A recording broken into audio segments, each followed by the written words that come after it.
On Afternoons with Jimmy Smith, it's time for November 1. Ooh, ominous. Ominous for some, exciting for other rosters, Maestro. Isn't that scary? That's the exact thought I had as I listened to that play out. Ominous. Who is it ominous for, Jimmy? Well, is it for the Dragons? Let me know, Dragons fans. The Sydney Roosters are poised to sign Cody Ramsey. This is on a 2-year deal. It's still a development deal at the Roosters. He was offered a deal at the Dragons. So let's be clear about that. A development contract for 2020. We all know the backstory about Cody Ramsey. Colitis, ulcerative colitis. Incredible that he was able to work his way back to high-level rugby league. He played in the grand final for the Dragons in the New South Wales Cup, but he was offered a development contract with the opportunity that could see him earn an NRL contract in 2027. That was at the Dragons. The Roosters pushed hard and said, no, we want you. We're going to put you on a 2-year development contract. And they see him as the bridge between James Tedesco and Rex Bassingthwaite, who's the young fullback who's out of rugby. I think it's Shaw School is where Rex has attended, and they signed him till 2028, so end of 2028. So that's what they're looking at for Cody Ramsey. But I can't help but think, Maestro, there's more to Cody Ramsey. And one of the points made here was from the Sunny Coast Dragon, of all people. Jimmy, I'm bummed on a personal level with Cody leaving. I find him an inspiration. I also think yours and Scope's interview is a must-listen. Yeah, that was earlier this year. We had him on the crunch time on a Sunday. Footy-wise, with no Ramsey and trying to offload Tyrell Sloan, I find it strange as if Gutho gets injured, there is no obvious replacement.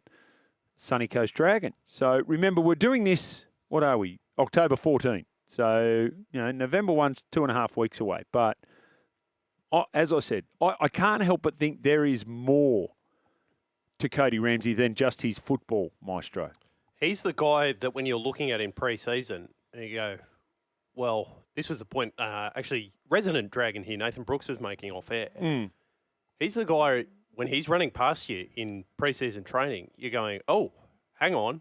That's the guy who's gone through all these battles, had to work his way back. Look how hungry he is. Look how hard he's worked to give himself a shot again at playing in the NRL. And my information was, and this is not going to give up anyone, but, very good source, who we know well, this was before Cody was sick. And he said he was the get to training first, Apple, sitting up the front of the room, Apple for the teacher, doing everything possibly to be the best player he could be. And Tyrell Sloan wasn't at that stage then. So he had to find that attitude as much as anything. Talent, no problem. Tyrell Sloan, great talent. Cody Ramsey, not the talent that Tyrell Sloan had, but the attitude that you wanted everyone to catch, right? Which is funny. That's what they're trying to turn Clint Gutherson into now, right? To take on that role. And he does. And he does. And right, he wins the Bulleye race first up at preseason. Like that's exactly what you want Gutho to do. But so my question when I read this yesterday was, why did the Roosters sign Cody Ramsey? Because as I said, he's not going to be in their top 17. But I do know that Trent Robinson can recognise a narrative straight away. And for those reasons that you mentioned, it's like, how could you not be prepared to train harder than that guy who's had all these challenges? I wonder, from Cody's perspective, was it the 2-year deal? Was it just the security that's made him make the switch? Or is it that he needed a change in scenery? Is it the environment that's brewing at the Dragons? Well, the other thing, is it the environment that's brewing at the Dragons? So question mark. Or is it the environment he wants to move to at the Roosters? And, you can only imagine what that is like under the coaching of Trent Robinson. And there's Trent Robinson, the coach, and there's Trent Robinson, the person. Right. So but I can't help but think, why would you not sign him? Like, why would you not do everything you possibly could and to their credit, the Dragons stood by Cody Ramsey, and I think they paid him his money, even when he was sick. I think they divided it over 2 years. I believe they got salary cap dispensation from that for the NRL, and fair credit to them in doing that. But if he's going to go around again, surely you want to own the story. And he's not old. Look, he's 25. Yeah, that's right. He's a guy who could find his way back to being a solid, dependable, first-grade fullback. A backup. Outside back. A backup. Like, even a backup. Like, Tedesco, are you going to get 24 games out of him moving forward? So, I thought that was of great interest, which brings us neatly to the Dragons squad, and we have a look at who they've got. Daniel Atkinson, Josh Kerr, they're the announced for 2026 in gains. So we're looking at Daniel Atkinson, aren't we? And I'm sure Dragons fans are the same, going, okay, which problem is he solving? Because the problem we're looking at is organising halfback. And if anything, he's adding to that problem, right? Very much so. And it could be a good headache for Shane Flanagan at the end of the day. They've been pretty public at the Dragons in the last couple of months about going out and chasing that organising halfback, that the plan wasn't for Kyle Flanagan to be playing 7 long term. So that was the new CEO, Tim Watford, who went on the Dragons podcast, or a Dragons podcast, and said exactly that. So Daniel Atkinson's not that. Lycan King-Tongia has not shown himself to be that. Kyle Flanagan has, but he's signed there till the end of 2027. And you know what they say, if you always do what you always did, you always get what you always got. And they didn't get to the top 8 this year. So it feels like that there's more to come in that roster. There has to be. If there isn't, can you see them getting anywhere near the top 8? No, I don't think their squad, look at who they're losing too. Yeah. Like DeBellin moves, Eisenhuth, okay, not a lot of first grade. Sione Finau, very good raps on him. Jonah Glover, maybe. Finau Latu, big raps. Ravalawa and Molo. Francis Molo up to the Dolphins, and he did well back end of the year. But here's the other one, the name that jumped out at me too. David Clemmer. Yeah. He's not that old. Played reasonable footy at the right price. If you wanted a middle forward, would you take on David Clemmer? I would at Manly. We've signed enough ageing front rowers over the last few years. Yeah. He'd fit our bill. But to return to the Dragons in that sense, those losses draw the appearance of me to a team that is overhauling their roster, that's planning to do something like the Eels did this year, something like the Bulldogs did 2 years ago. But we need to see the evidence. Come November 1. Jimmy, why do you think the Dragons have great difficulty in landing a true marquee player? That's from DB. And Shane Flanagan's shown in his history that he can. Yes. Like, Ben Barber and Luke Lewis, James Maloney. Who was it? Michael Ennis was interviewing him one time, and he said, think about the big call. There was Jeff Robson, who was everyone's favourite player, and he was there doing a serviceable job. And Shane Flanagan said, no, we're going to get James Maloney. We're just going to upgrade. Guided them to a premiership. And they got a premiership. So that's why is it so hard?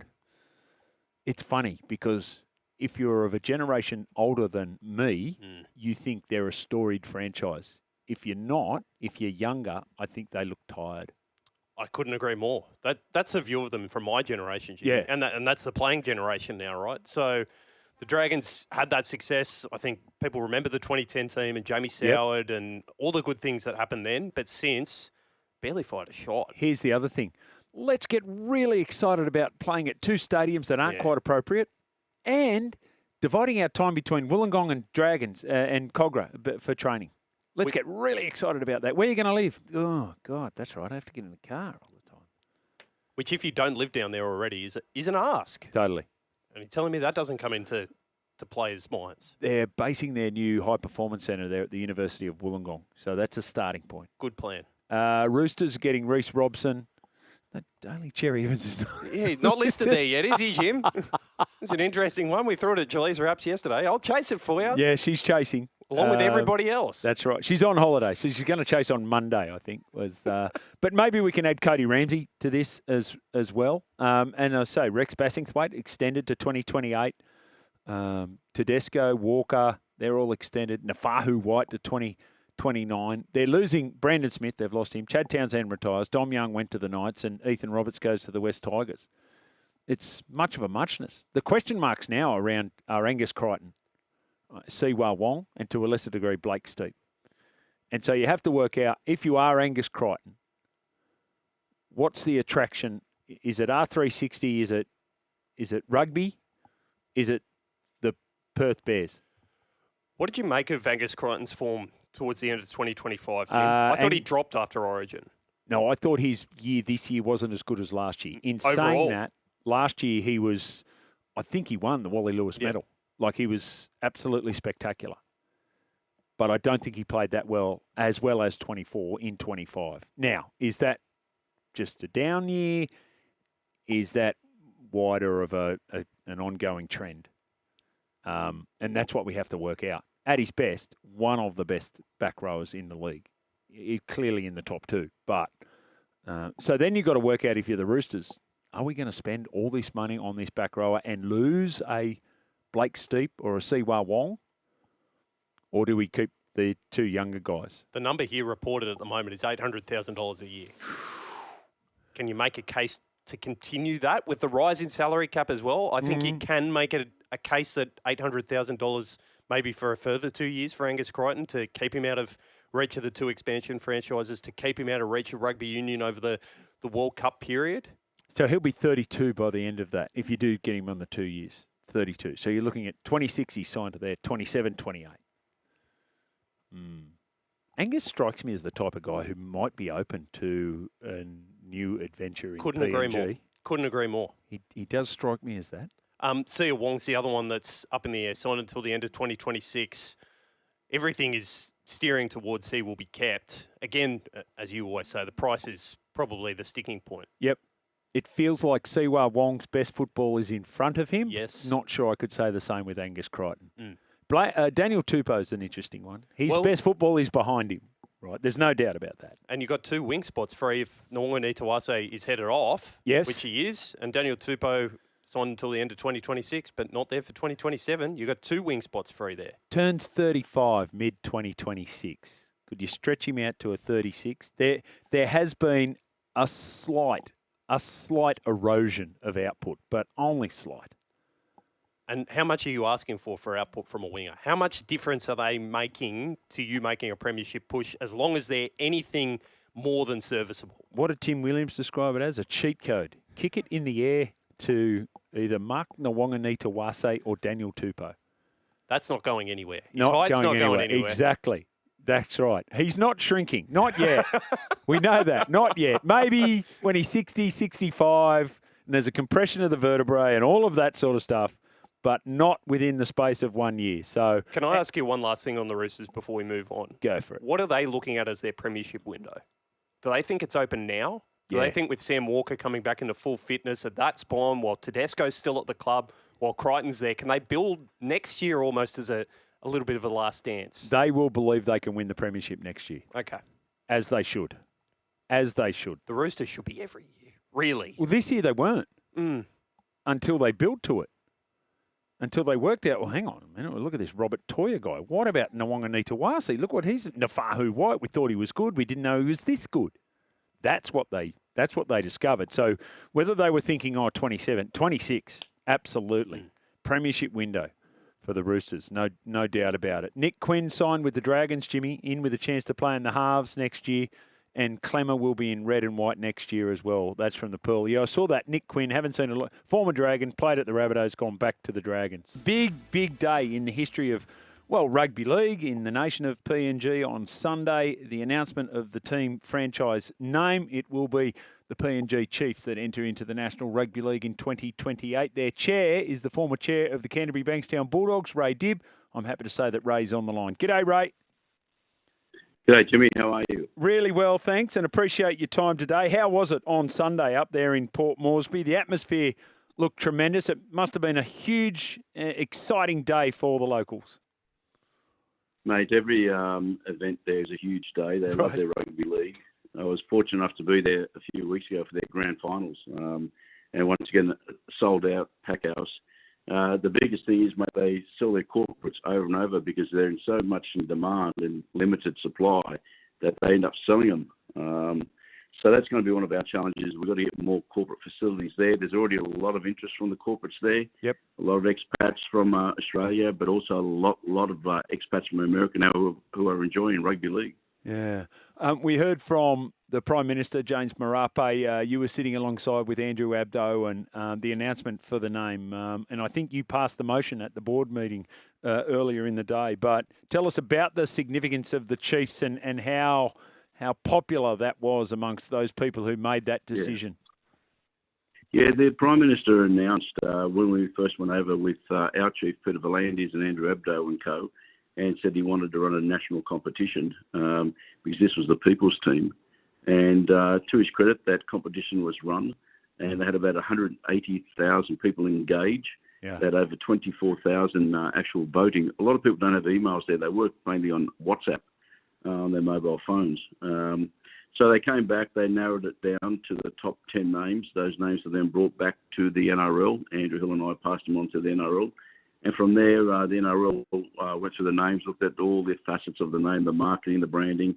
And that was passed on to the Minister Conroy for the South Pacific. Yep. And then he took it then to Marape, our Prime Minister in PNG, and it was up to him to make the final decision.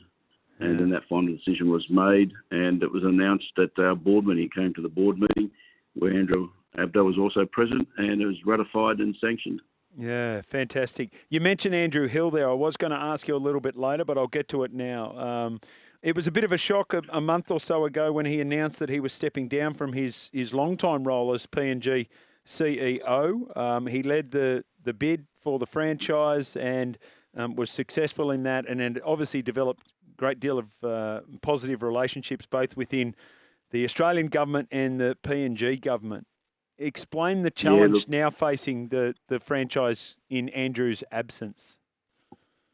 Yeah, it's the second time now where me and Andrew first made contact or worked together was at the Bulldogs. He had only just joined and I got voted off.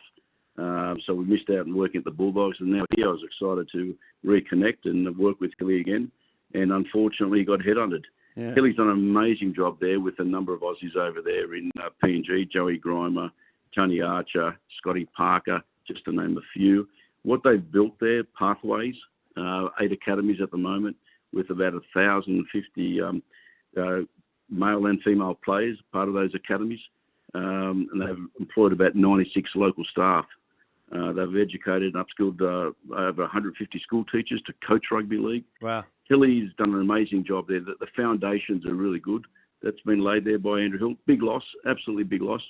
Now in the process of finding a replacement. Any ideas on that timeline around an announcement of a replacement for Andrew Hill? Yeah, look, it's in the hands of the NRL, ALC, Andrew Abdo and Peter V'landys, and we have a seat to the table as well. Working through a short list, but there might be some news come out. They might even express it and widen the market. But look, the sooner we can find someone to get them embedded into the PNG culture and the people there. We have a very good board. So we're lucky that our board, about five of our members are based in Papua New Guinea. They know the landscape, they know the people. So it will be an easy transition for someone with the skill sets. 2027 for the Perth Bears, 2028 for the PNG Chiefs. Is that still on target, Ray? Absolutely. Okay. The Village. Construction of the Village is to take place in the interim. Is it vital that that's in place? Because obviously there'll be staff coming up over the course of the next couple of years and players will start arriving obviously at the end of 2027. Will the Village be completed in time? The Village will be in time for the pre-season of the 28 season. But the people that we're talking to and the people who have tendered to the NRL and DFAT government, they also have existing infrastructure. So if they're a little bit late, which I doubt they will be, but if there is, they have existing accommodations there to cater for that short-term gap. Right. So, yeah, they'll be fine. Okay. Wayne Bennett's name has been mentioned. Often is the case with new franchises. Any timelines on an announcement of who the coach could be? And I know that we're still some time away from a first game. Yeah, look, I've had some direct contacts from coaching managers, which I pass on to the NRL, and we've had some dialogue there. But at the moment, in the intimate, in the short term, I don't think the priority right now is the infrastructure, the centre of excellence, the Players Village. They're the critical things at the moment. Once we put them away, which will be hopefully this side of Christmas, and then we can start focusing on football. Yeah, okay. The challenge of coordinating all of this, the PNG government, the Australian federal government, the NRL, it's quite unique in world sport, Ray. And it wouldn't have been something that you've encountered before in your work experience. How has that been? Yeah, look, it's been it's a little bit different because you've got two governments who've come together here to build something quite unique. Yeah. As Prime Minister Marape says, we're brothers and sisters, the two nations, we're so close. The board's made up of a mixture of talent. The ARLC appointed 4 directors, including the chair. And the Prime Minister of Papua New Guinea, he appointed 3. And then the board appointed an independent director, which was Catherine Harris, the former commissioner. Yep. She was an inaugural commissioner, so she's on our board now. And then there is an observer. The Australian government, DFAT, have an observer on our board that sits on our board, and that's currently at the moment the High Commissioner in Papua New Guinea, Ewan MacDonald. So we have 8 directors, all different skill sets. And like I said earlier, we have a lot of local knowledge with some of the directors we've got there. Marcus Bai, who's also on our board, brings that culture of playing history of the PNG plays, the Kumals, and he's played in the NRL. And his son on the weekend actually debuted for the PNG national side. Yeah, Cooper. Very, very good raps on Cooper Bai. 28 points to 10, the scoreline in that one. Felt like a challenging game. From a local talent point of view, Ray, how confident would you be that the first squad that ever represents the PNG Chiefs would be filled with a considerable amount of local talent? See, the pathways that they've built over the last 3.5, 4 years, and Joey Grimer and Tony Archer gave a wonderful presentation to the board and to the NRL representatives there, including obviously Andrew Abdo, and they really simplified it, that the gap, they've worked out the amount of hours that an Australian community player or a representative pathway player, how many hours they need to spend to become to reach that status compared to the PNG. There's a huge gap there. Yep. But the gap's narrowing. And if you look at this year's scores from yesterday or from the weekend's games, the scores are narrowing. Yeah. Although we didn't win any, they're narrowing. We're getting closer and closer. Yeah. And don't forget, we have a lot of talent in the Super League in Great Britain that are Papua New Guinean.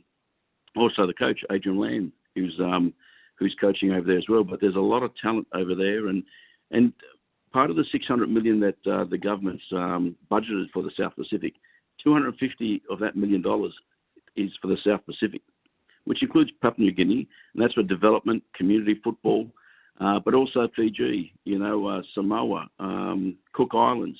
So there's a lot of talents there that'll be coming through. We hope we tap into those talents as well as a conduit to the NRL. I've never been to PNG. I've got a text line here that listeners give conflicting reports at times. Others say, yep, no problem. Others say it's very confronting. What's been your experience, Ray, with just walking the streets of Port Moresby? Yeah. Look, 8 years ago, I was fortunate enough with the Bulldogs. We were building a school there with some players, Bulldogs players and other NRL players. And Stephen Pike organised a tour. I took my wife, my daughter, my niece 8 years ago. Never felt threatened. Although we went to different islands to build this particular school. But I've been there now probably about 6-7 times. Never felt threatened. Look, there might be parts of the town, like everywhere around the world, that maybe a particular street or suburb you shouldn't visit or go through at night. But never been threatened. The people of Papua New Guinea love rugby league. They love their sports. But there are places where you'd want to be cautious. Yeah, no doubt.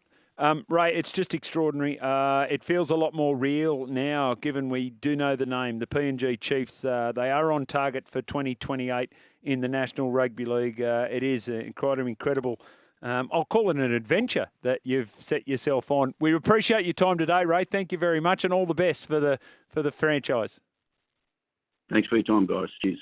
Thanks for watching. For more great content, subscribe to SEN League, your home of the greatest game of all.